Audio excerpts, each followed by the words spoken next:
فاطمہ. بسم اللہ الرحمن الرحیم.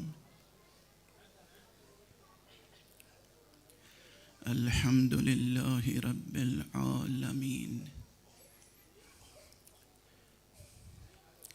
والصلاة والسلام على أشرف الخلائق أجمعين سيدنا وسيد الأولين والآخرين حبيبنا وحبيب إله العالمين إمام المرسلين وخاتم النبيين أبي القاسم المصطفى محمد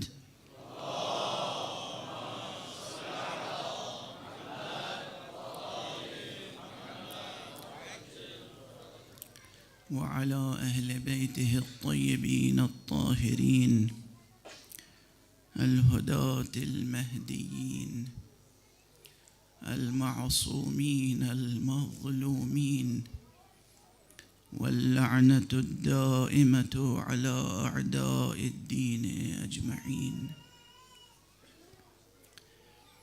أما بعد فقد قال الله تعالى عز اسمه في محكم كتابه ومتقن خطابه. بسم الله الرحمن الرحيم. إنا أعطيناك الكوثر فصل لربك وانحر إن شانئك هو الأبتر. صدق الله العلي العظيم.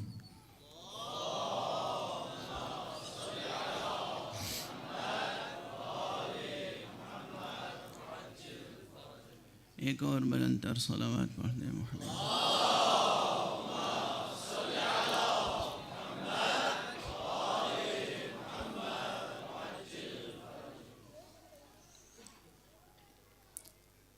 شبائے عزاداری حضرت زہرا ہیں اور اسی مناسبت سے سورہ مبارکہ کوثر کو عنوان کلام قرار دیا گیا ہے. گزشتہ شب میں نے عرض کیا کہ قرآن مجید کا یہ سورہ بطور خاص بہت بے پناہ سورہ ہے. یعنی کل 3 آیتیں ہیں، 10 کلمات ہیں، 42 حرف ہیں، مگر اگر وہ خود ارشاد گرامی حضرت ختمی مرتبت صلی اللہ علیہ وآلہ وسلم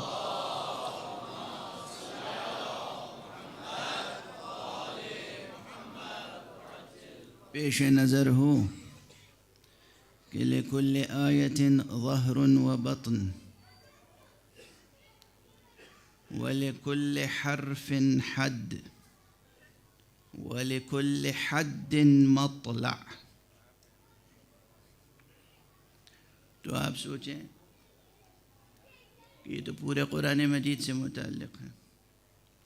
لِكُلِّ آیَةٍ ظَهْرٌ وَبَطْنٌ وَلِكُلِّ حَرْفٍ حَدٌّ وَلِكُلِّ حَدٍّ مَطْلَعٌ.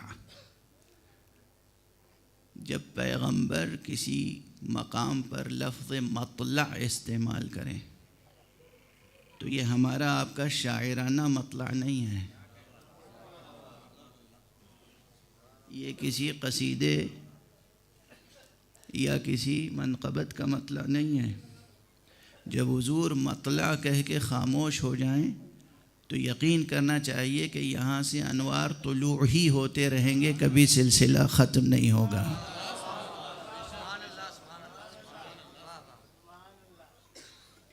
اور پھر سورہ مبارکہ کوثر. گزشتہ شب کے معروضات اگر ذہن عالی میں ہوں تو میں نے یہ بات عرض کی تھی کہ اگر ہمارے سامنے روایتیں نہ ہوں، اگر روایتیں نہ ہوں، ہم ہوں اور یہ متن عربی، تو دنیا کے بڑے سے بڑے ادیب کے لیے بھی ممکن نہیں ہے کہ لفظ الکوثر کی کوئی تفسیر کر سکے۔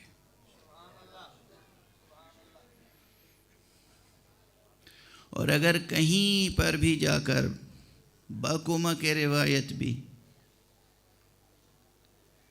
لفظ الکوثر کے مصادیق میں کہیں کوئی آب ہے تو سمجھ لیجئے کہ بس وہی آب حیات ہے، اور وہی وہ آب ہے جو ہماری زندگی کا زندہ رشتہ حق سبحانہ و تعالی سے برقرار کر سکتا ہے۔ یہ ہمیشہ ذہن عالی میں رہے۔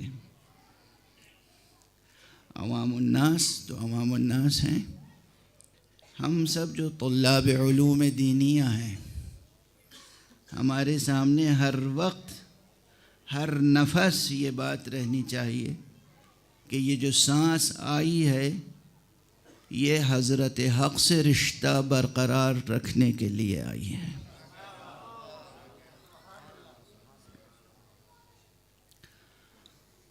اللہ سبحانہ و تعالی سے زندہ رشتہ اور زندگی کا رشتہ، سوچتے رہیے گا یہ مضمون۔ یہ زندہ رشتہ اور زندگی کا رشتہ قرآن کے کلمات وسیلہ بنیں گے کہ یہ رشتہ برقرار ہو، وہ احکام وسیلہ بنیں گے جو قرآن سے مستنبط ہوں گے، اور وہ کردار وسیلہ بنیں گے جن کا تعارف قرآن نے کرایا ہے۔ کئی اعتبار سے کسی کتاب کے خلاصے تیار کیے جا سکتے ہیں۔ بہت سے حضرات کو یہ جملے میرے یاد ہوں گے اور یاد رہنے چاہیے۔ میں نے بہت مرتبہ عرض کیا ہے ممبروں سے کہ ایک زاویے سے اگر دیکھیے کہ قرآن مجید کوئی کتاب ہے تو ہر کتاب کا کوئی ایک موضوع ہوتا ہے، اور اگر پوچھا جائے کہ قرآن مجید کا موضوع کیا ہے، ایک لفظ میں بتائیے تو وہ توحید ہے۔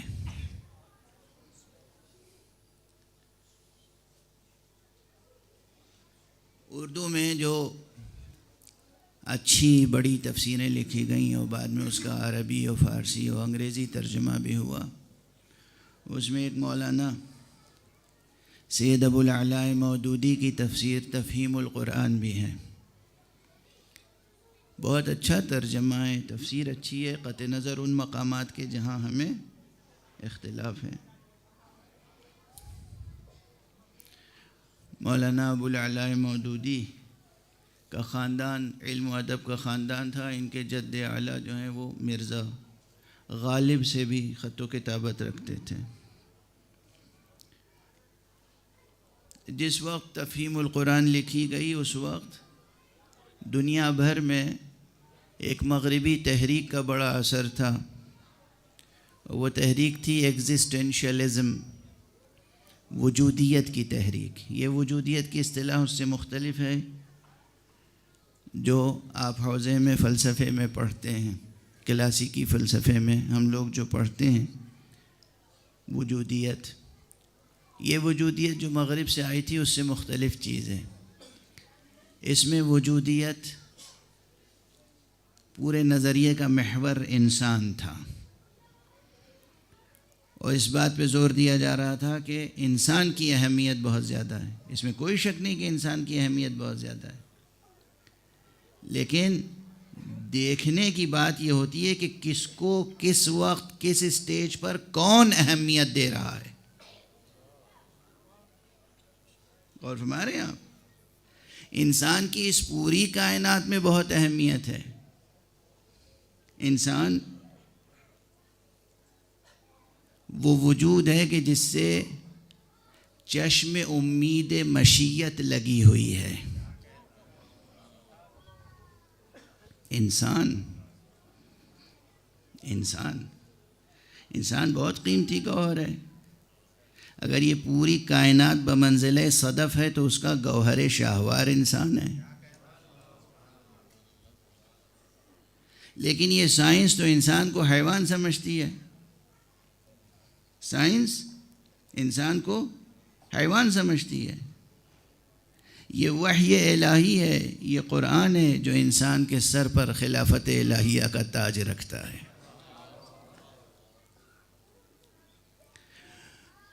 تو ہمیں معلوم ہے کہ انسان اہم ہے، لیکن کون اہمیت دے رہا ہے، کس زاویے سے اہمیت دے رہا ہے، کس مقصد سے اہمیت دے رہا ہے، کس وقت اہمیت دے رہا ہے. یہ ایگزسٹینشلزم کی جو تحریک تھی، اس میں انسان کو بہت اہمیت دی گئی. یعنی انسان کو اتنی اہمیت دی گئی کہ خدا کے مقابل میں انسان کو کھڑا کر دیا جائے. نبوت کے مقابل میں انسان کو کھڑا کر دیا جائے. بالکل ویسے ہی جیسے خود ہمارے کلمہ گویوں کے درمیان ایسے لوگ ہیں کہ جس نے ہمیں توحید سکھائی اسی کی توہین توحید کا نام لے کر کرتے ہیں. پیغمبر صلی اللہ علیہ وآلہ وسلم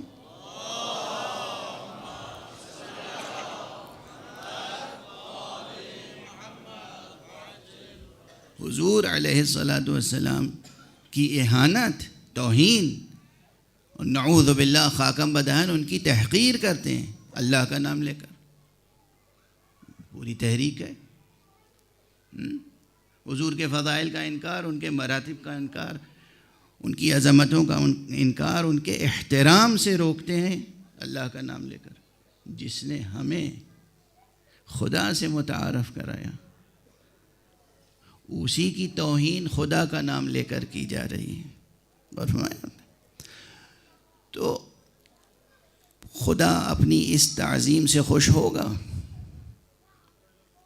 خود پروردگار راضی ہوگا اس مدحت سے، اس توحید سے جس میں توحید کا کلمہ تو پڑھا جائے لیکن محمد رسول اللہ صلی اللہ علیہ وآلہ وسلم کی شان میں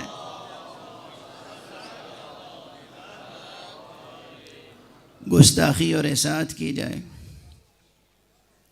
بہرحال تو وہ زمانہ وہ تھا کہ جب پوری دنیا میں انسانیت انسانیت انسانیت یہ بات کہی جا رہی تھی. تو مولانا مودودی نے جو مقدمہ لکھا تفہیم القرآن کا، اس میں یہ سوال قائم کیا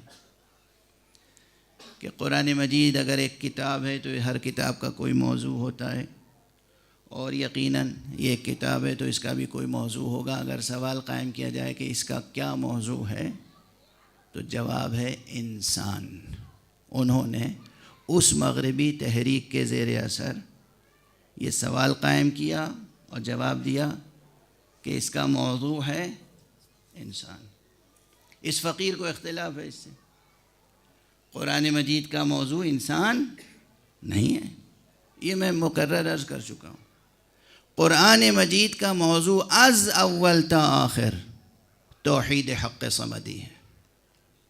توحید، پوری کتاب کا موضوع توحید ہے.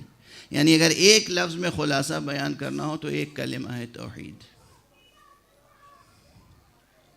دوسرے زاویے سے کہ بھئی قرآن مجید کتاب عمل ہے،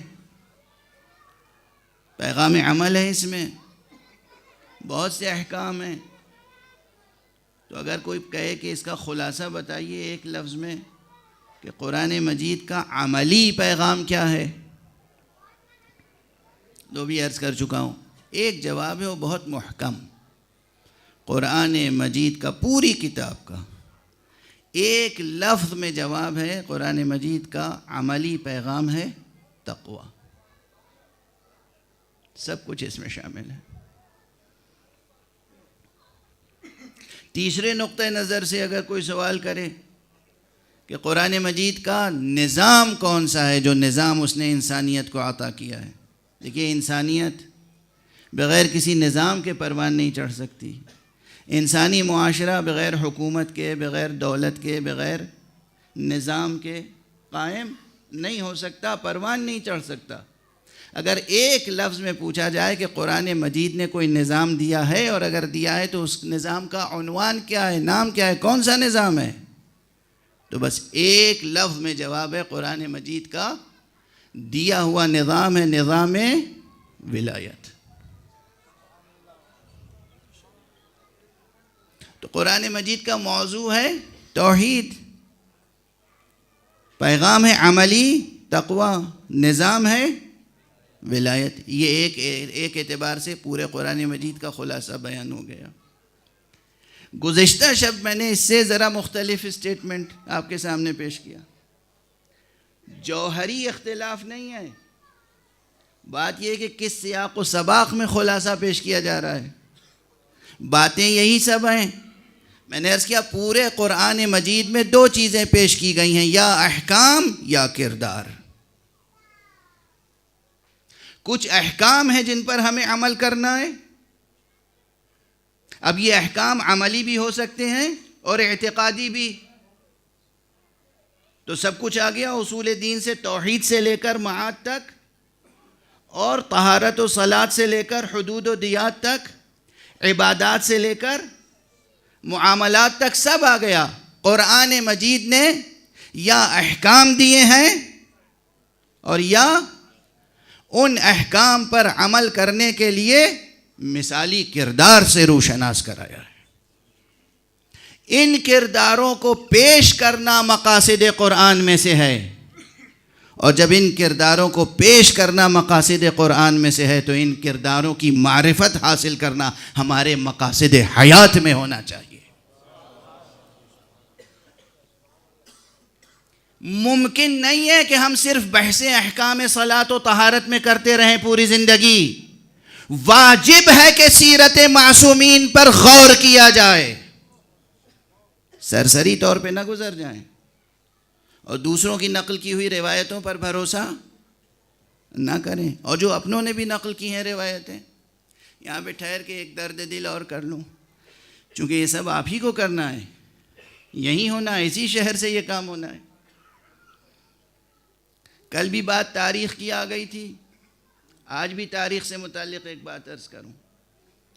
ہم نے تاریخ نگاری کے باب میں یا تحریر کے باب میں، اسلوب بیان اور اسلوب تحریر کے باب میں قرآن سے کیا سیکھا کیا ہم نے؟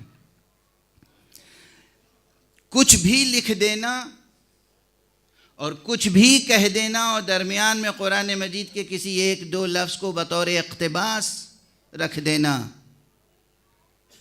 اس سے تو حق ادا نہیں ہوتا۔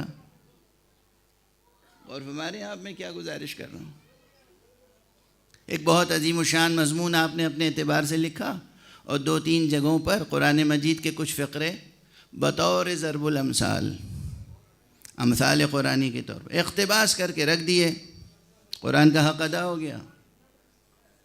تقریر فرمائی آپ نے، اپنے اعتبار سے، اپنی سطح ذہنی سے تقریر ہو گئی، کہیں کہیں قرآن مجید کے کچھ فقرے اقتباس کر کے آپ نے رکھ دیے۔ یہ لفظ اقتباس جو ہے، یہ صنائع و بدائع میں سے بھی ایک اقتباس، ایک صنعت ہے۔ جب آپ کوئی کلام اپنے کلام میں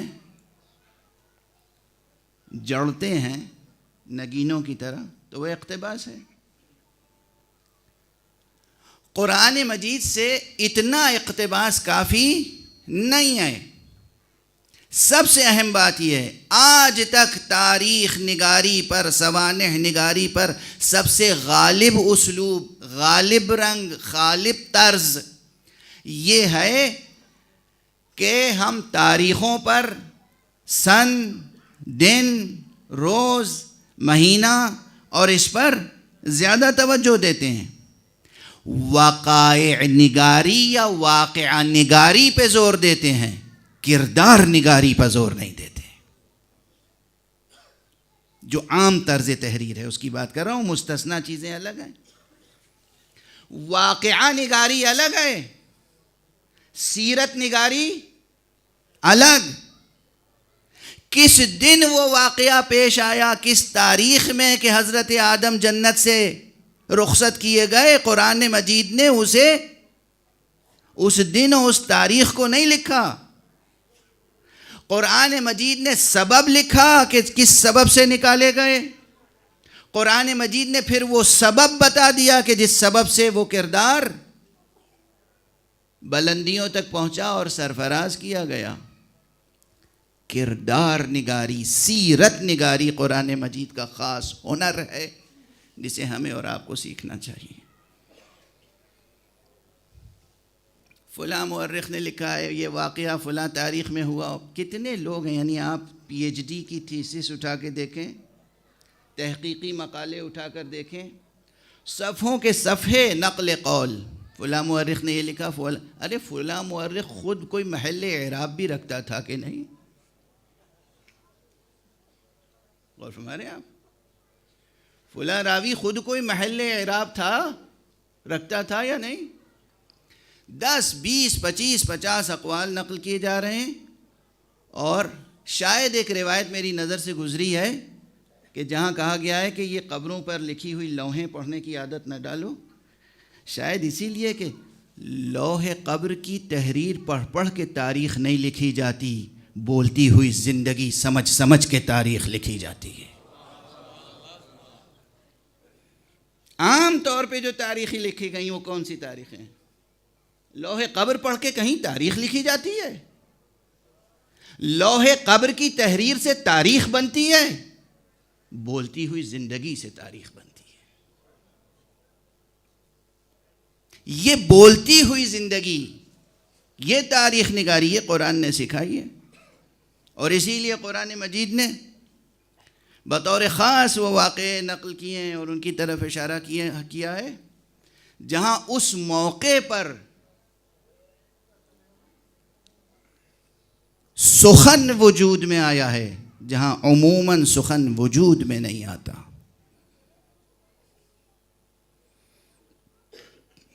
دیکھیے اب میں اسی بہانے سے، بہانہ تو خیر نہیں ہے، اس معنی میں بہانہ نہیں ہے، لیکن ادبی اعتبار سے تو لفظ بہانے کا یہاں استعمال ہوتا ہے، ہو سکتا ہے. اسی بہانے سے جیسے آپ میری بوجھل نثر برداشت کرتے ہیں تو آج 2 مصرے بھی برداشت کر لیجئے گا. دیکھیے قرآن مجید نے گہوارے میں کہیں بچہ بولتا ہے؟ عموماً گہوارے میں کوئی بچہ بولتا ہے؟ نہیں بولتا نا. اس واقعے کو نقل کیا، اور ایک موقع پر نہیں. حضرت ابن مریم علیہ وعلیہ السلام وعلی نبینا الصلاۃ والسلام، ان کے تذکرے میں، جناب یوسف صدیق کے تذکرے میں، اور ہماری روایتوں میں جو واقعات ہیں، پھر اس پس منظر سب ذہن میں لائیں. تو ایک مرتبہ غور کر رہا تھا میں، اور ان روایتوں پہ غور کر رہا تھا جو جناب سید الشہداء علیہ الصلاۃ والسلام سے متعلق ہیں کہ نوک نیزہ پر آپ کے سر مبارک نے گفتگو فرمائی اور قرآن کی تلاوت کی. تو دیر تک سوچتا رہا، پھر میر انیس علیہ الرحمہ کی ایک زمین میں یہ 2 مصرے ہو گئے، ایک مطلع ہو گیا کہ آواز سخن ہے کہاں سے کہاں تلک. آواز سخن ہے کہاں سے کہاں تلک، گہوارے مسیح سے نوکے سے نہ تلک.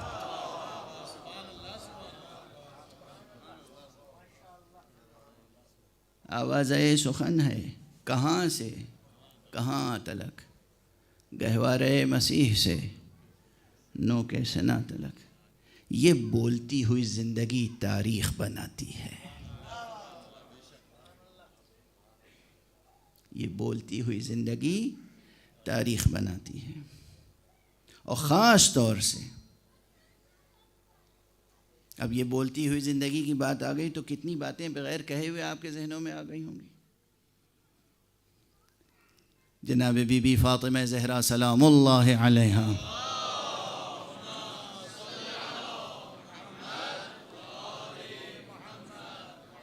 کے فضائل اور مناقب میں یہ روایتیں ہیں اور درست ہیں.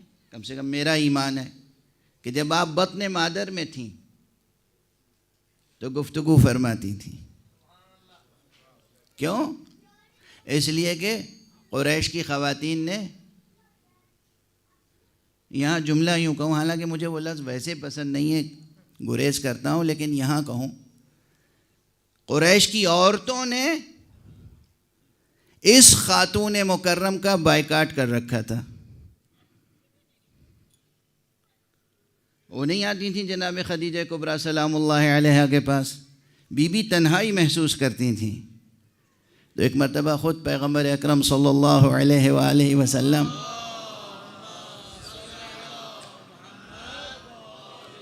بیت الشرف میں داخل ہوئے اور دیکھا بی بی سے کوئی گفتگو کر رہا ہے، بی بی کسی سے گفتگو کر رہی ہیں. آتے ہوئے سن لیا، دروازے سے حجرے تک پہنچتے پہنچتے سن لیا بی بی کسی سے گفتگو کر رہی ہیں. داخل ہوئے، کوئی بھی نہیں ہے. پوچھا کس سے گفتگو ہو رہی تھی؟ فرمایا یہ بچی جو میرے شکم میں ہے مجھ سے گفتگو کرتی ہے. اور یہ ظاہر سی بات ہے کہ اگر بچہ ولادت کے فوراً بعد آغوش مادر میں گفتگو کر سکتا ہے تو پھر یہ جنین بطن مادر میں بھی گفتگو کر سکتا ہے اگر امر حق اس سے وابستہ ہو جائے. اور یقیناً وہ ماں جو شکم میں ماں سے وہ ماں جو اپنی ماں کے شکم میں اپنی ماں سے گفتگو کر سکتی ہو، وہی ایسے بچے کو جنم دے سکتی ہے جو نوک نیزہ پہ گفتگو کر سکتا ہو. ایک صلوات پڑھ دیجئے محمد و آل محمد.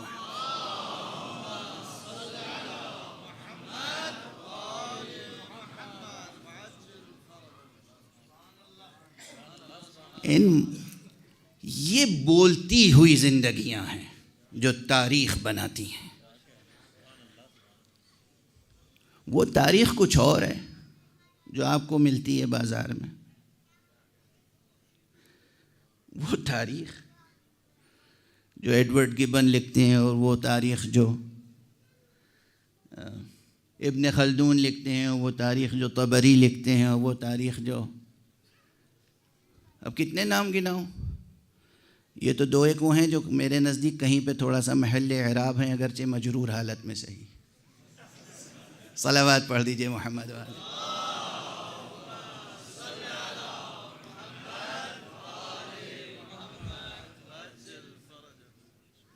اگرچہ مرفوع تو ان میں سے کوئی بھی نہیں ہے، حالت رفع میں کوئی نہیں، یا نصب میں ہے یا جر میں. ٹھیک ہے نا؟ اب یہ تبصرہ مکمل تبصرہ ہے پورے تاریخی سرمائے پر. تو ان تاریخوں پہ نہ جائیے. ان تاریخوں میں ایک ستم اور ہوا ہے جس ستم سے اجمالاً ہم سب واقف ہیں، لیکن تفصیلی طور پر واقف ہونے کی ضرورت ہے. جس اطمینان سے بیٹھ کے ہم لوگ بھی مقالہ لکھتے ہیں، مضامین لکھتے ہیں، خوب لکھتے ہیں. اکثر لوگ ہم سے لکھنے کے لیے فرمائش کرتے ہیں اور ہم قلم ہاتھ میں لے کے درماندہ رہ جاتے ہیں، نہیں لکھ پاتے. کیا لکھیں؟ جو لکھیں گے وہ پڑھا نہ جا سکے گا. تحمل نہیں ہے لوگوں میں، نہیں ہے تحمل. چونکہ تمام کی تمام امت جو ہے وہ اسی تاریخ کو سننے اور پڑھنے اور لکھنے اور دہرانے کی عادی ہو چکی ہے جو درباروں کے ذریعے سے ہم تک پہنچی. اور درباروں کا رویہ یہ رہا ہے کہ ہر دور میں جو برسر اقتدار آیا اس نے تاریخ کو بدلنے کی کوشش کی. توجہ رکھیے گا اس بات پر، اسے نظر انداز نہ کیجیے گا. جو جب اقتدار میں آیا اس نے تاریخ کو بدلنے کی کوشش کی. اب اس کی کتنی مثالیں دوں؟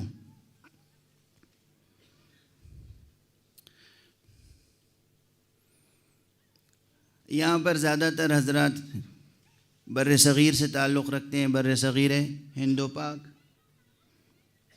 ہو سکتا ہے یہاں پاکستان کے حضرات زیادہ تعداد میں ہوں تو بعد میں یہ احتجاج نہ کیجیے گا کہ آپ نے پاک و ہند کیوں نہیں کہا، ہند و پاک کیوں کہا. اس میں نے خاص رعایت رکھی ہے چونکہ پاک کا وجود ہند سے ہوا ہے. اس لیے ہند و پاک ہی کہنا مناسب ہے نا.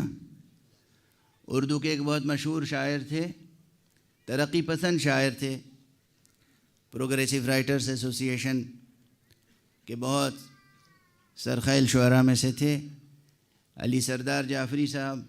تو کہیں ہند و پاک دوستی کے لیے مشاعرہ ہو رہا تھا، ان سے کہا گیا صدارت کے لیے، انہوں نے صدارت بھی کی، نظم بھی پڑھی. مجھے وہ صرف اس لیے پسند ہیں کہ انہوں نے زندگی بھر کچھ بھی کیا ہو، اہل بیت کے احترام میں کبھی کمی نہیں آنے دی. یہ میں بتا دوں کہ ممبر پہ میں کسی کا ذکر بھی کر لیتا ہوں کبھی کبھی، تو کیوں، اور اس کے کئی مواقع ہیں جس کا میں شاہد ہوں. تو اس موقع پر انہوں نے ظاہر خوش کرنے کے لیے کہا کہ چونکہ خود ہندوستان سے تعلق رکھتے تھے، کہا ہندوستان نے بہت سی چیزیں بنائی ہیں، دنیا کے ممالک بہت سی چیزیں بناتے ہیں، مگر میں اس وقت کہتا ہوں کہ ہندوستان نے سب سے خوبصورت جو چیز بنائی ہے وہ پاکستان ہے. بہت مشہور ہوا یہ جملہ ان کا. تو بہرحال بر صغیر ہند و پاک، اب دیکھیے اس وقت ہم اپنی آنکھوں سے دیکھ رہے ہیں کہ وہاں کی تاریخ کیسے تبدیل کی جا رہی ہے. اخبارات پر نظر ہے آپ کی، جو کچھ ہو رہا ہے اس پہ نظر ہے آپ کی.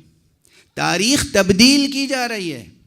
اسکولوں میں، کالجز میں، یونیورسٹیز میں نئی تاریخ لکھ کے دی جا رہی ہے، یہ پڑھائیے وہ نہ پڑھائیے. جو آپ سینکڑوں برس سے پڑھاتے آ رہے ہیں وہ نہ پڑھائیں، یہ پڑھائیں جو ہم دے رہے ہیں. یہ کام ہم اپنی آنکھوں سے آج دیکھ رہے ہیں. یہ ایک رخ. دوسرا رخ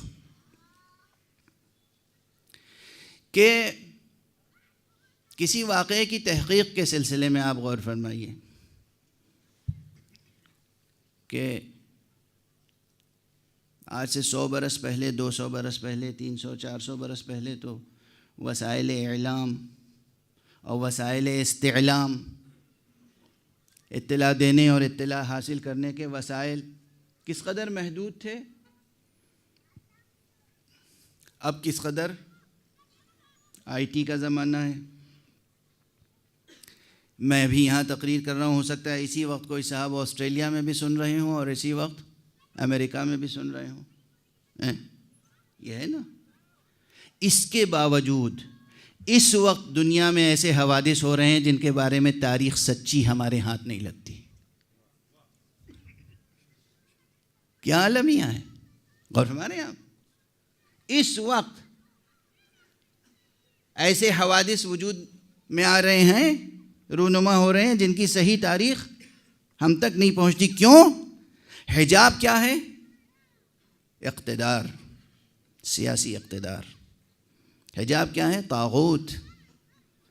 حجاب کیا ہے؟ فرعون. حجاب کیا ہے؟ نمرود. حجاب کیا ہے؟ اور کیا آپ سمجھتے ہیں ماضی ہی میں تھے نمرود اور طاغوت؟ یہ سب زمانہ آگے بڑھ رہا ہے. فرعون کا قد بھی آگے بڑھ رہا ہے. فرعون کا قد جب بہت دراز ہوتا ہے تو ڈونلڈ ٹرمپ بن جاتا ہے. تو اب دیکھیے ان کا اقتدار. صحیح خبریں میڈیا میں نہیں آ سکتی تو تاریخ کیسے لکھی جائے گی؟ یہ سب زندہ مسائل ہیں. اب یہ مسائل میں نے اس لیے عرض کیے کہ ایک طرف تو عام جو لوگ بہت ایمانداری سے بھی تاریخ لکھنا چاہتے ہیں، انہیں سب سے پہلے یہ غور کرنا چاہیے کہ لوح قبر کی عبارتیں تاریخ نہیں تشکیل دیتی. بولتی ہوئی زندہ زندگیاں، زندہ کردار تاریخ سازی کرتے ہیں.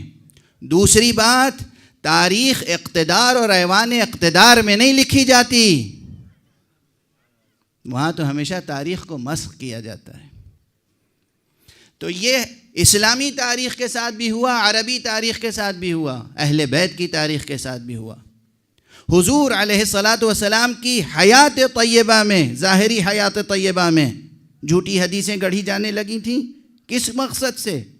تاریخ بدلنے کے لیے. اور کیا مقصد تھا؟ تاریخ بدلنے کے لیے، تاریخ مسخ کرنے کے لیے. دنیا کا کوئی پڑھا لکھا مسلمان منکر ہو سکتا ہے کہ حضور کی زندگی میں جھوٹی روایتیں نہیں گڑھی گئیں؟ متواتر لفظاً اور معناً متواتر روایتوں اور حدیثوں میں سے وہ حدیث ہے جہاں حضور صلی اللہ علیہ وآلہ وسلم نے فرمایا ہے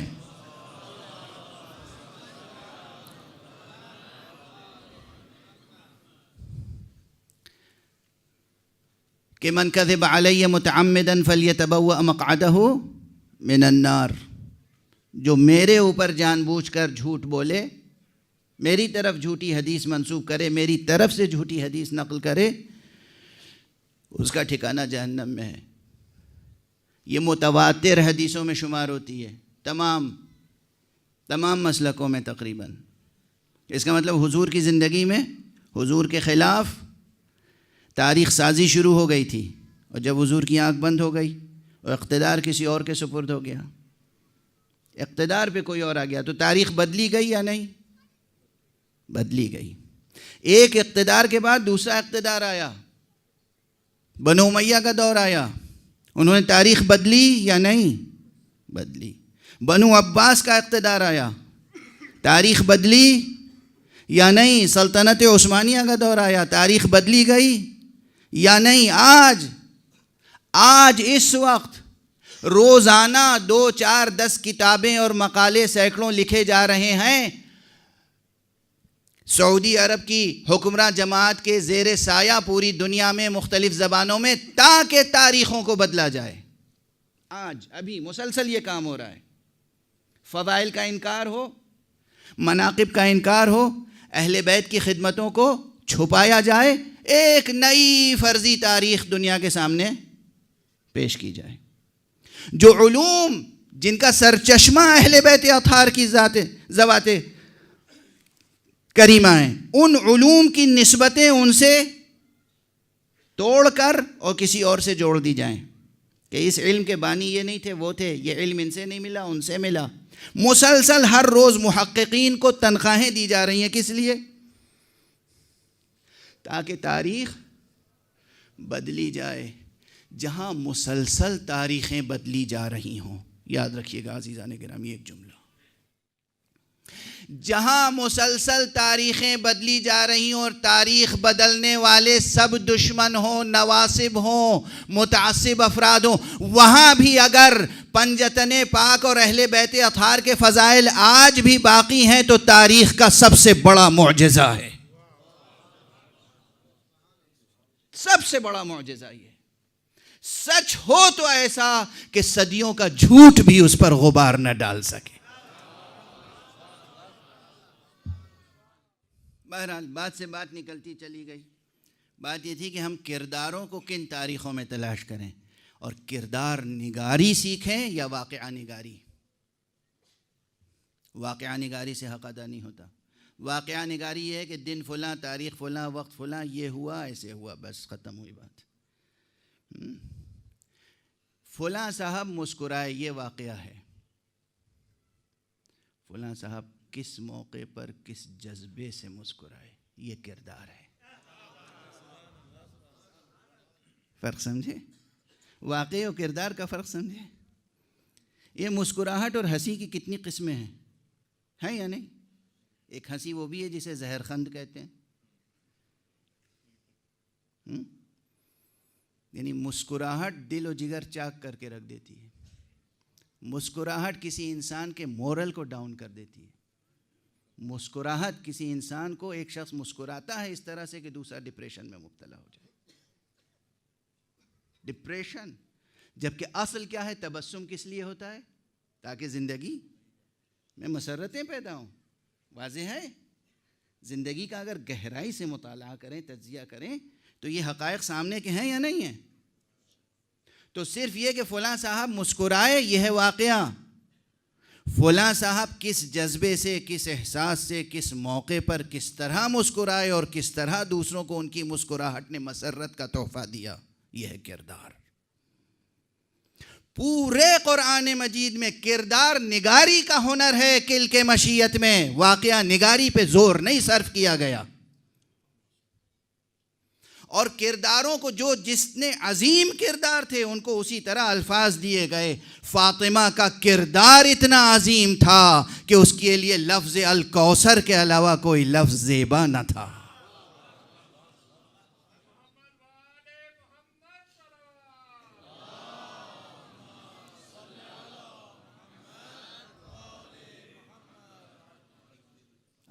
الکوثر انا اعطیناک الکوثر. کیا ان الفاظ میں کردار نگاری ہے. سیرت، بے پناہ سیرت. پھر یاد رکھیے گا جب میں بے پناہ، نامتناہی، لامتناہی، لامحدود یہ کلمات استعمال کرتا ہوں تو سوچ سمجھ کے استعمال کرتا ہوں، اور فوراً یہ اعتراض نہ ہو کہ صاحب خدا اور بندے کے درمیان تو کوئی فرق ہی نہیں رہ گیا. ارے ہمارا خدا خدا ہے، بت نہیں ہے.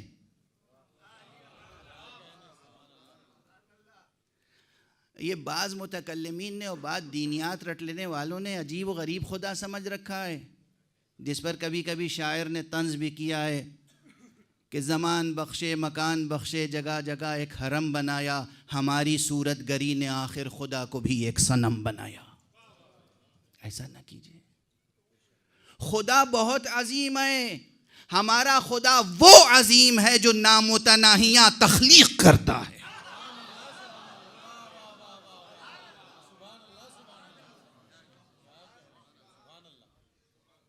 ہمارا خدا، ہمارا اللہ وہ عظیم ہے. متناہی چیزوں کی تخلیق کوئی ہنر ہے؟ محدود چیزوں کا بنانا کوئی کمال ہے؟ زوال پذیر چیزوں کو تخلیق کر دینا کوئی ہنر ہے؟ ہمارا اللہ وہ ہے. اسی لیے اس نے خود کو کہا احسن الخالقین. تم جو بناتے ہو محدود ہے، میں جو بناتا ہوں نامحدود ہے. تم جو بناتے ہو وہ زائل ہو جانے والی چیز ہے، میں جو بناتا ہوں باقی رہنے والی چیز ہے. صلوات پڑھ دے محمد و آل محمد.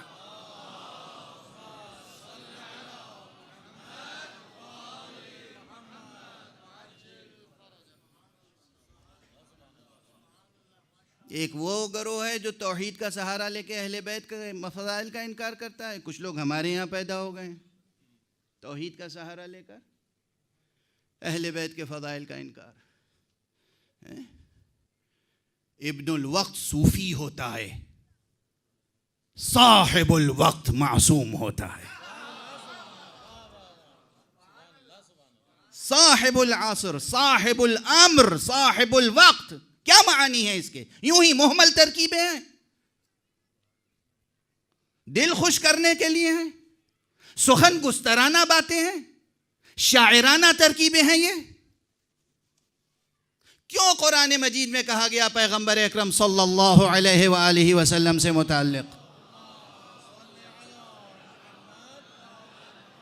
کیوں کہا گیا وما علمناہ الشعر وما ينبغی لہ؟ ہم نے محمد کو، پیغمبر کو، نبی کو شاعری نہیں سکھائی ہے، یہ اس کے لیے ضروری نہیں ہے. تم اپنے محدود کرداروں کو شاعری کے ذریعے سجا سوار کے پیش کرتے ہو. اس کے پاس وہ کردار ہیں کہ شاعری سے بے نیاز ہیں. شاعرانہ مبالغے کی محمد کو ضرورت ہی نہیں ہے صلی اللہ علیہ وآلہ وسلم. صلوات کے سلسلے میں آپ حضرات کا ذوق بہت کمزور ہے.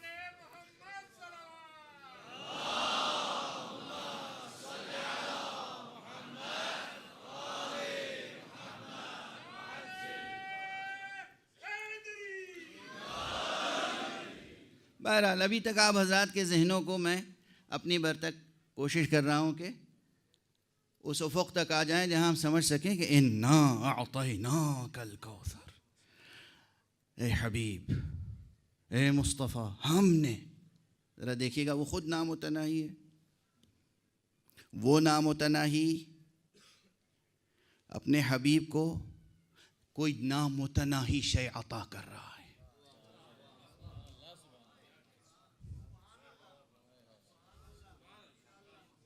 وہ نامتناہی اپنے حبیب کو کوئی نامتناہی شے عطا کر رہا ہے. اب اس نامتناہی کو متناہی ذہنوں سے پہچانوانے کے لیے ایسا لفظ چاہیے تھا جو لکھنے میں متناہی ہو، معنی میں نامتناہی. صلوات پڑھ دیجئے محمد و آلہ.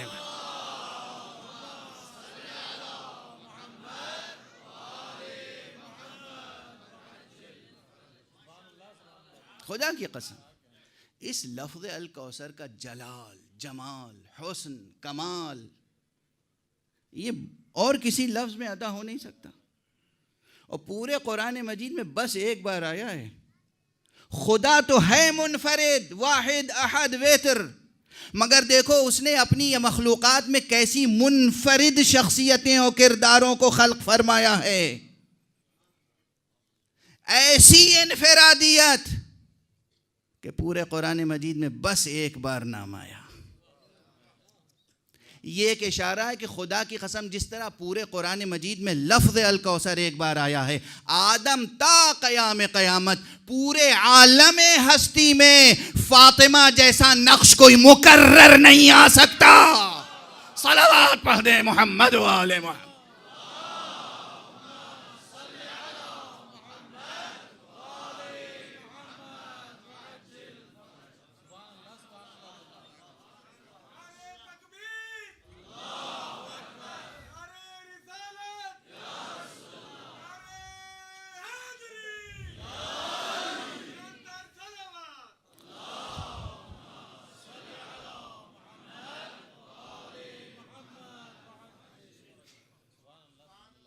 بس آپ اجازت دیں تو ایک باتیں اور عرض کر لوں. اب افسوس کی بات یہ ہے کہ تاریخیں اتنی مسخ کی گئیں کہ بی بی کے آثار بالکل تاریخ میں ملتے ہی نہیں ہیں. نہیں ملتے ہیں، تاریخ میں نہیں ملتے ہیں. اور ہم پڑھتے ہیں. بتائیے. اور جو ہم پڑھتے ہیں اسے کوئی چیلنج نہیں کر سکتا.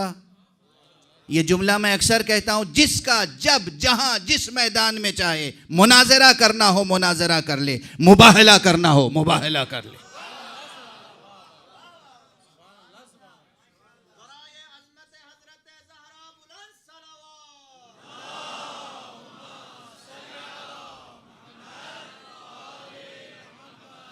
عصمت اہل بیت، ولایت اہل بیت، طہارت اہل بیت، ان کی حجیت، ان کا منصوص من اللہ ہونا، ان کا بے قرار ہونا، ان کا نامتناہی ہونا، ان کا صاحب الامر ہونا، ان کا صاحب العصر ہونا، ان کا صاحب لیلۃ القدر ہونا، ان کا کوثر ہونا، یہ سب جس کا جہاں جب جس میدان میں چاہے مناظرہ کرنا ہو مناظرہ کر لے، مباہلہ کرنا ہو مباہلہ کر لے.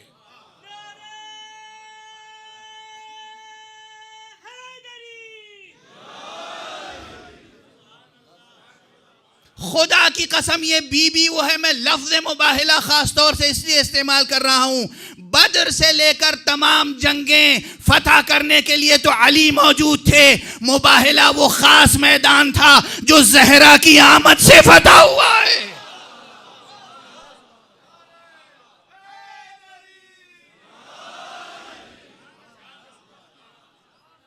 اس کا کوئی انکار کر سکتا ہے؟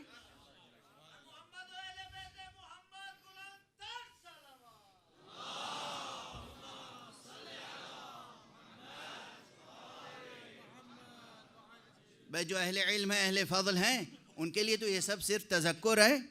لیکن اگر کوئی ایسا فرد ہے تو اس کے لیے میں ذرا سی وضاحت کر دوں کہ تاریخ میں کیا ہے. نصارائے نجران مدینے آئے، حضور سے ملاقات کی، اور پہلے ہی دن حضور کا جلال بھی دیکھ لیا، جمال بھی. پہلے ہی دن جب آئے زرق برق لباس پہن کر تو حضور نے جلال کا اظہار کیا. ان کی سمجھ میں نہیں آیا کہ آخر یہ صاحب خلق عظیم جس کے اخلاق کا اتنا شہرہ ہے، جو نبی ہے، اس نے ہمارے سلام کا جواب کیوں نہیں دیا؟ تو بس اصحاب اتنے ہی رمز شناس و مزاج شناس نبوت تھے کہ کسی کو جواب سمجھ میں نہیں آیا.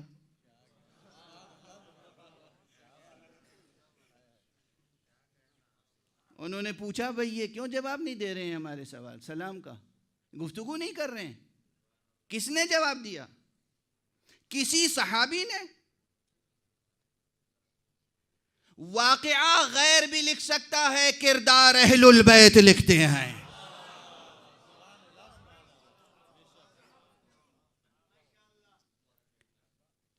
جواب سلام نہ دینا واقعہ ہے. کیوں نہیں دیا؟ اس کے پیچھے کیا حکمت ہے؟ اس کا کیا اثر مرتب ہوگا؟ یہ کردار ہے. واضح ہے. جیسے میں نے مسکراہٹ کی مثال دی تھی ویسے یہاں غضب کی مثال دی ہے. مورخ یہ لکھ دے کہ نصارائے نجران آئے، رسول نے سلام کا جواب نہیں دیا. واقعہ ہے. اس واقعہ نگاری سے کچھ حاصل نہیں ہوگا، کوئی درس حاصل نہیں ہوگا، انسانیت کو کوئی فائدہ نہیں ہوگا جب تک کہ کردار سامنے نہ آئے. کردار کون سمجھائے؟ کردار تو وہی سمجھائے جو نفس کا مرتبہ رکھتا ہو.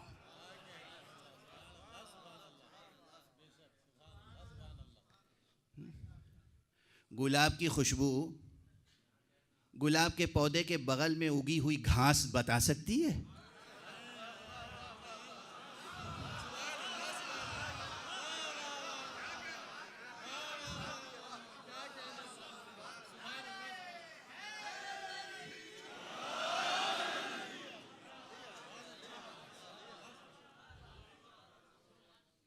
مجھے ویسے سیر اور سیاحت کا بہت شوق نہیں ہے، کیونکہ ساری دنیا کی سیر و سیاحت کتب خانے میں بیٹھ کے کر لیتا ہوں. لیکن میں ایک بار فیض آباد گیا تھا تو بابری مسجد کو بھی میں نے جا کے دیکھا تھا جب منہدم نہیں ہوئی تھی، شہید نہیں ہوئی تھی. اور وہاں ایک گلاب باڑی ہے، وہاں بھی گیا تھا. تو گلابوں کے ماشاءاللہ تختے لگے ہوئے تھے، بہت سے دنیا بھر کے قسم قسم کے گلاب وہاں. وہ ایک چیز ہے. لیکن گلاب کے پاس جو گھاس تھی اس میں کوئی خوشبو نہیں تھی. میں کیسے سمجھاؤں خود کو؟ ارے یہ رہا گلاب، یہ رہی گھاس. بعض تو اسی گلبن کی جڑ سے روئیدہ ہوئی ہے. معلوم ہوتا ہے کہ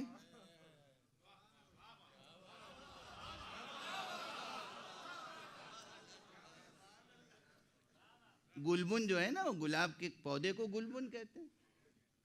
تو گلبن کی جڑ ہی سے معلوم ہوتا ہے، یہیں بالکل جڑ سے گھاس نکلی ہے. گھاس گھاس ہے، گلاب گلاب ہے.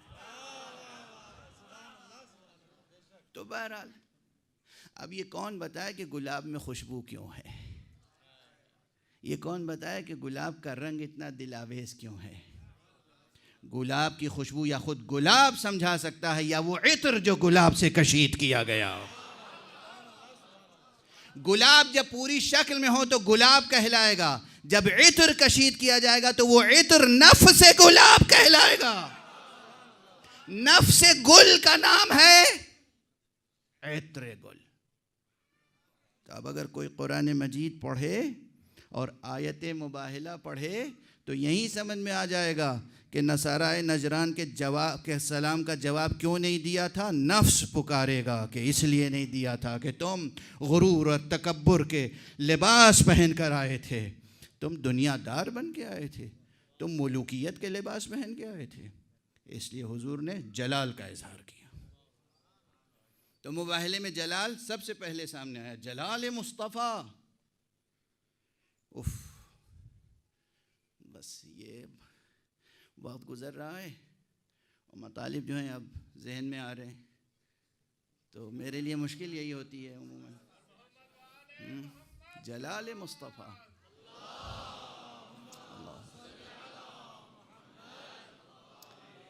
اچھا یہ کل پہ چھوڑتا ہوں. سورہ مبارکہ نجم پڑھیے گا جہاں جلال مصطفیٰ کے اظہار کا حکم اللہ نے دیا. جب رحمت کل جلال کا اظہار کرے تو بڑی قیامت کی گھڑی ہوتی ہے. رحمت کل جلال کا اظہار کرے، قیامت کی گھڑی ہوتی ہے. اب بہرحال حضور نے جلال کا اظہار کیا، اور جب انہوں نے پھر خاکسارانہ لباس پہن لیا تو حضور نے جمال کا اظہار کیا. تو حضور کا جلال دیکھا، حضور کا جمال دیکھا. کب ایسا ہوا ہے تاریخ میں کہ حضور ہوں اور کوئی اہم بات ہو اور وہاں جناب امیر المؤمنین علیہ السلام تشریف فرمانا ہو؟ تو وہ بھی تھے. اور جب مسجد میں آئے تھے تو صرف یہی نہیں تھے اور پتہ نہیں کون کون تھا. ارے سبھی تھے، سب کو دیکھ لیا تھا، اور اکثر حسنین یا آغوش پیغمبر میں ہوتے تھے یا حضور پیغمبر میں ہوتے تھے. تو حسنین علیہ السلام کو بھی دیکھ لیا تھا. خدا کی قسم، قرآن کی قسم، میدان مباہلہ کی فاتحہ زہرا ہے. اس لیے کہ یہ وہ مقام ہے. اور وہ بھی کیا جملہ کہا ہے. یہ جملہ پہلے دن کیوں نہیں کہا؟ سرائے نجران کا یہ جملہ مؤرخین عامہ نے اور مفسرین عامہ نے لکھا ہے. بس عامہ ہی کہہ لیجئے کافی ہے. کہ ہم آج ایسے چہرے دیکھ رہے ہیں کہ اگر یہ دعا کر دیں تو پہاڑ اپنی جگہ سے ہٹ جائیں. اللہ سے اگر یہ چاہیں کہ پہاڑ اپنی جگہ سے زائل ہو جائے تو زائل ہو جائے گا. اگر یہ جلال زہرا ہے، نقاب اندر نقاب اندر نقاب اندر نقاب، حجاب اندر حجاب اندر حجاب اندر حجاب. اور وہ بھی حجاب کون سا ہے؟ آگے نبوت ہے. اس عصمت کی شان کون بیان کر سکتا ہے جس کا حجاب نبوت ہو؟ خدا کی قسم، خدا کی قسم. کہہ دو مجھے دیوانہ، کہہ دو غالی. تمہارا غالی کہنا میں سینے پہ لکھ لوں گا، حشر میں دکھاؤں گا. اس نے مجھے غالی کہا تھا آپ کے فضائل پڑھنے کی وجہ سے. پھر دیکھیں گے سزا تمہیں ملے گی یا ہمیں. کیا کہنا اس عظیم کردار کا، کیا کہنا اس عصمت کا، کیا کہنا اس طہارت کا، کیا کہنا اس ملیکۃ الاسلام کا. ماں تھی ملیکۃ العرب، بیٹی ہے ملیکۃ الاسلام. کیا کہنا اس کا. آگے نبوت ہے، پیچھے امامت ہے، درمیان میں خود ہے. اور اس کے باوجود جلال کا یہ عالم ہے کہ بس یہ پنجتن پہنچے ہیں میدان مباہلہ میں، اور دشمن سرنگوں، سر بسر تسلیم، سر تسلیم خم کر دیا. اور دوسرے تو صرف کلمہ پڑھتے ہیں، انہوں نے سیرت کا کلمہ بھی پڑھا، ان کے کمالات کا اعتراف کیا. ہم ایسے چہرے دیکھ رہے ہیں کہ یہ اگر خدا سے چاہیں کہ وہ پہاڑ کو زائل کر دے تو پہاڑ اپنی جگہ سے زائل ہو جائیں گے. یہ ہے زہرا، یہ ہیں پنجتن پاک. گفتگو بالکل ادھوری چھوڑ دوں اس لیے کہ آپ اہل ولا ہیں. ایک جملوں میں طبیعتیں منقلب ہو جائیں گی.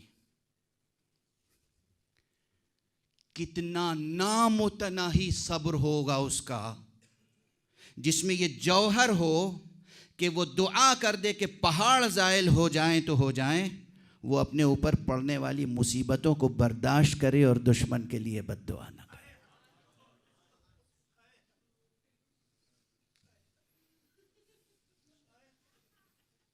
عام مورخ سمجھ نہیں سکتا ان کرداروں کو.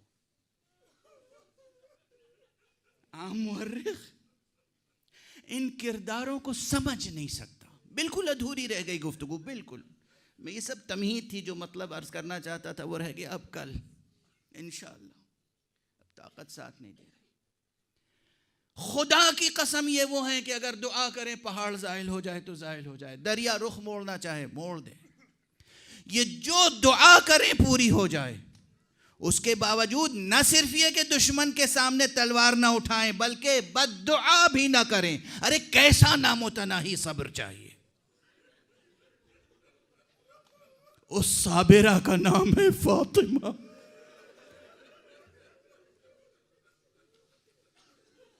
اجرکم علی اللہ، اجرکم علی اللہ. اس صابرہ کا نام ہے فاطمہ جس کی زندگی صبر سے شروع ہوئی اور صبر پہ ختم ہوئی. تاریخ نگاروں نے خیانتیں کی ہیں، تاریخ نگاروں نے حق ادا نہیں کیا ارباب عصمت کا.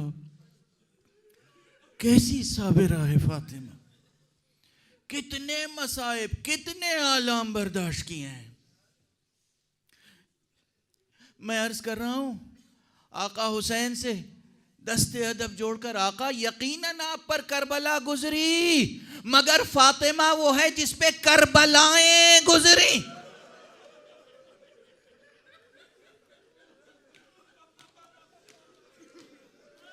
شاید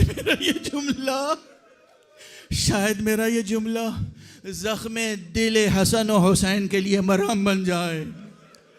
آپ پر کربلا گزری، ارے فاطمہ پہ کربلائیں گزر گئیں.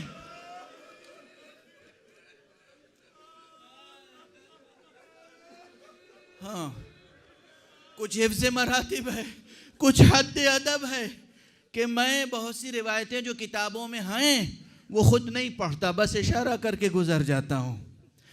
اور اگر حساس دل ہو نا، اگر مرتبہ شناس ہو، تو پھر مصائب کے پورے واقعات سننے کی نہ ضرورت ہے، نہ تاب، نہ سکت، نہ طاقت. نہیں، اگر مرتبہ جانتے ہیں کس پر.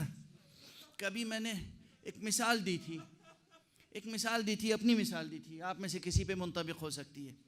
دیکھیے، میں جا رہا ہوں، یہ ردا میری ردا کی اہمیت کیا ہے، حقیقت کیا ہے اس کی. یہ ردا میرے شانے سے گر جائے، زمین پہ گر جائے، یا کوئی شخص اسے کھینچ لے، کوئی بڑا واقعہ نہیں ہے.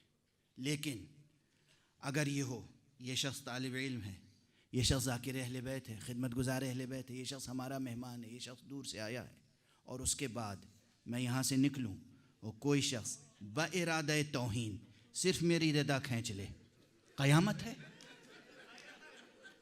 قیامت ہے، قیامت ہے. واضح ہے نا. ایک مہمان کی توہین ہوئی، ایک ذاکر کی توہین ہوئی. مثال عرض کر رہا ہوں.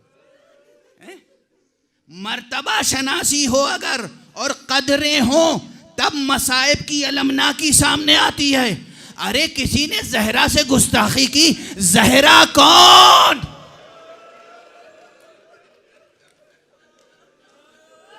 اور کیسی گستاخی!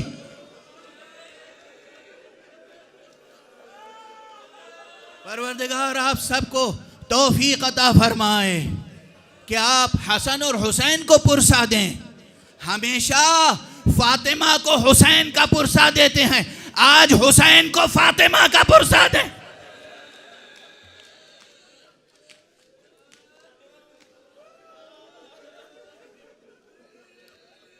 کل میں نے بی بی کے مصائب کو ذرا تسلسل سے عرض کرنے کی کوشش کی تھی، بس آج بھی اسی تسلسل کو برقرار رکھوں گا.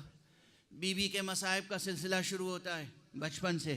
اپنے بابا کو دیکھا دشمنوں کے نرغے میں، اپنے بابا کو دیکھا کہ پشت مبارک پیغمبر پر کوئی آ کر خس و خاشاک ڈال دیتا ہے، نماز نہیں پڑھنے دیتا، اور بی بی اس وقت آتی تھیں اور اپنے ہاتھوں سے خس و خاشاک کو دور کرتی تھی. فاطمہ وہ صابرہ ہے، فاطمہ وہ مجاہدہ ہے، فاطمہ وہ شجاع کردار ہے جس کی شجاعت اور صبر نے محمد کو نماز پڑھنے دی. صحن حرم میں، مکے میں، خانہ کعبہ کے سامنے، صحن حرم میں محمد نماز پڑھ رہے ہیں، فاطمہ حفاظت کر رہی ہے. یہ ہے کردار فاطمہ کا، یہ ہے فاطمہ. بابا کو دیکھا ہجوم میں دشمنوں کے، خود بی بی شیب ابی طالب میں رہی، اور اس کے بعد مصیبت پڑی، سر سے ماں کا سایہ اٹھ گیا. المناک واقعات ہیں یہ. ہجرت کے بعد بس اب 2-3 جملے عرض کر دوں. ہجرت کے بعد بی بی کی زندگی میں سب سے عظیم مصیبت خود بی بی کے سامنے بابا کی رحلت ہے. حضور کی رحلت. یہ حضور کی رحلت ہی تو تھی نا جس کے بعد کبھی کسی نے فاطمہ کو مسکراتے ہوئے نہیں دیکھا.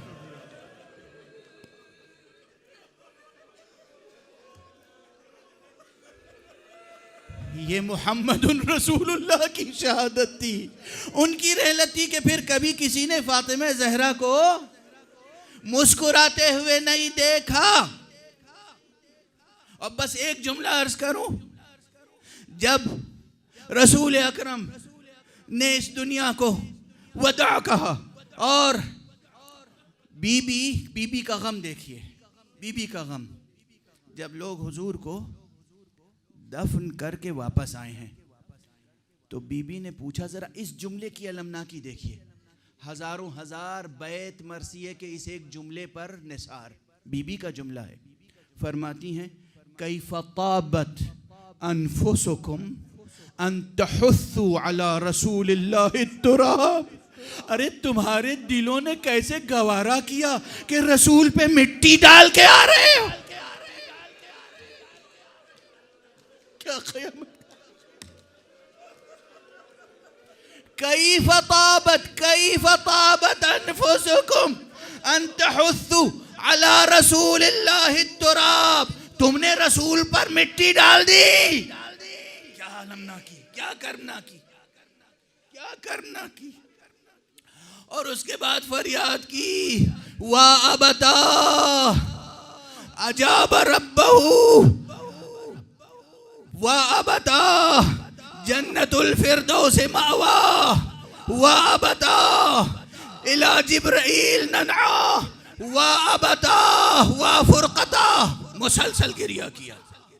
لیکن بس یہاں پر ایک فقرہ اور عرض کروں، حضور اس دنیا سے جانے سے پہلے، یہ روایت آج بھی میں نے دیکھی ہے، پہلے بھی بارہا دیکھی ہے، حضور نے خود اس دنیا سے مفارقت سے پہلے، جیسے حدیث قصہ میں ہے نا روایت، سب کو قریب بلایا، اسی طرح اس وقت سب کو قریب بلایا، حسن یہاں آؤ، حسین یہاں آؤ، زہرا یہاں آؤ، علی یہاں آؤ، اپنا سر مبارک علی کے سینے پہ رکھا، اور اس کے بعد بلند آواز سے گریہ کیا، حضور نے بلند آواز سے گریہ کیا، اور جب پوچھا گیا اس وقت آپ بلند آواز سے گریہ کیوں فرما رہے ہیں، کہا میں دیکھ رہا ہوں وہ منظر جو میرے بعد فاطمہ پہ مصیبتیں نازل ہو رہے ہیں،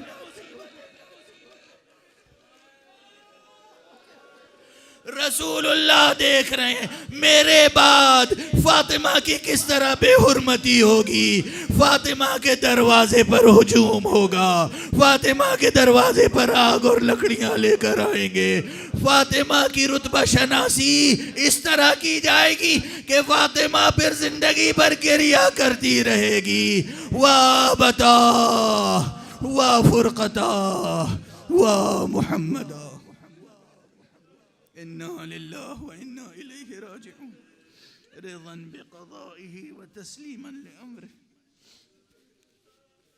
پروردگار ہمیں علوم قرآن اور معارف اہل بیت سے آشنا فرما، پروردگار ہمیں مراتب اہل بیت، کردار اہل بیت و سیرت اہل بیت کی معرفت عطا فرما، پروردگار ہمارے دلوں اور ذہنوں کو نور توحید اور نور ولایت سے منور فرما، پروردگار ہماری اس ناچیز سی مجلس عزا کو قبول فرما، پروردگار اپنے ولی آخر فرزند زہرا کو اذن ظہور عطا فرما، اور ان کے ہاتھوں سے اپنی رحمت و رافت و عدالت کا پرچم